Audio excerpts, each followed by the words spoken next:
ദൈവനാമത്തിന് മഹത്വമുണ്ടാകട്ടെ.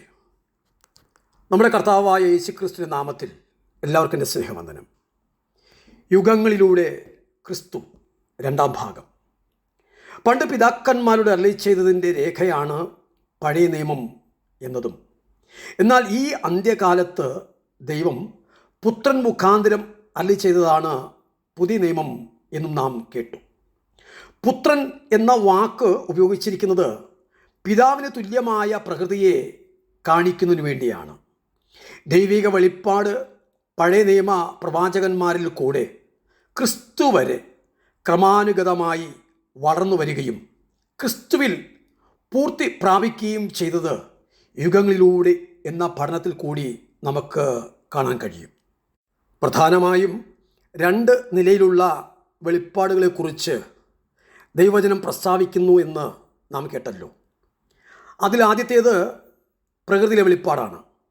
പ്രകൃതിയിൽ കാണുന്ന വെളിപ്പാടുകൾ അത് അപൂർണവും അവ്യക്തവുമാകയാൽ വ്യക്തവും പൂർണ്ണവുമായൊരു വെളിപ്പാട് നമുക്ക് ആവശ്യമാണ്.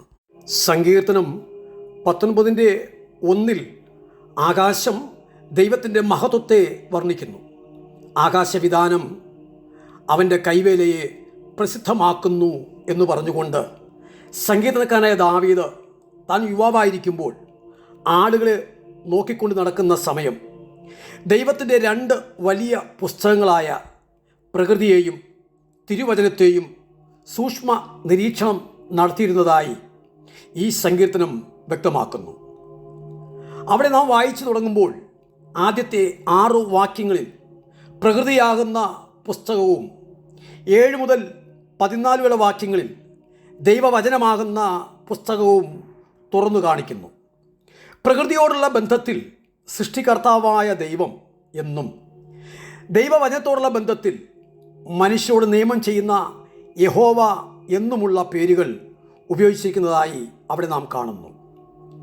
ഈ രണ്ട് ആശയങ്ങളും വേറെ വേറെ എടുത്ത് കാണിക്കുന്ന പദങ്ങളാണ് പാറ എന്നും വീണ്ടെടുപ്പുകാരൻ എന്നുമുള്ളത്. എന്നാൽ ഇങ്ങനെ മനുഷ്യൻ്റെ ആത്മീക ആവശ്യം സാധിക്കുന്നതിനും ആത്മീക ആർത്തി ശമിക്കുന്നതിനും ദൈവിക വെളിപ്പാട് കൂടിയേ തീരൂ.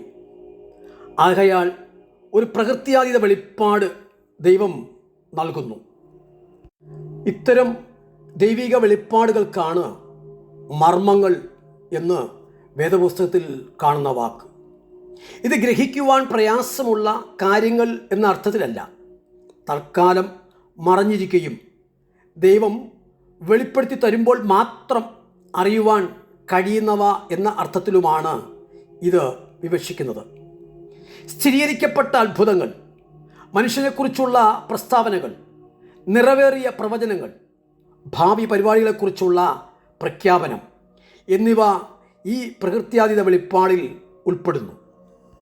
1 കൊരിന്ത്യർ 2 6 മുതൽ പൗലോസിൻ്റെ വാക്കുകൾ നാം പഠിക്കേണ്ടതാണ്. അവിടെ ഇങ്ങനെയാണ്: എന്നാൽ തികഞ്ഞവരുടെ ഇടയിൽ ഞങ്ങൾ ജ്ഞാനം സംസാരിക്കുന്നു, ഈ ലോകത്തിൻ്റെ ജ്ഞാനമല്ല, നശിച്ചു പോകുന്നവരായ ഈ ലോകത്തിൻ്റെ പ്രഭുക്കന്മാരുടെ ജ്ഞാനവുമല്ല.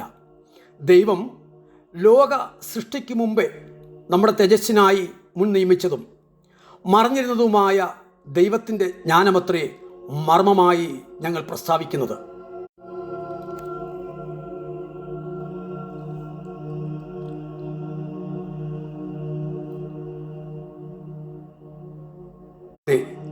പൗലോസ് ഇവിടെ ദൈവജ്ഞാനത്തെ ഒരു രഹസ്യമായി മർമ്മമായി പറയുന്നു.